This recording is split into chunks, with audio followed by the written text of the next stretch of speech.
Macam-macam soalan saya terima tentang emas. Antara soalan yang popular ialah, saya ada sekian banyak, berapa banyak emas yang boleh dapat dengan sekian banyak duit ni? Tuan-puan, dalam simpanan emas ada 3 undang-undang yang tuan-puan kena pegang sampai bila-bila. Yang pertama, jangan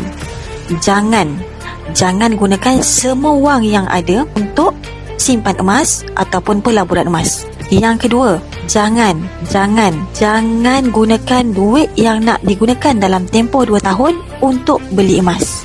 Yang ketiga, jangan jual emas tanpa sebab, melainkan 3 keadaan. Nak tahu apa keadaan tu? Kita tunggu next video.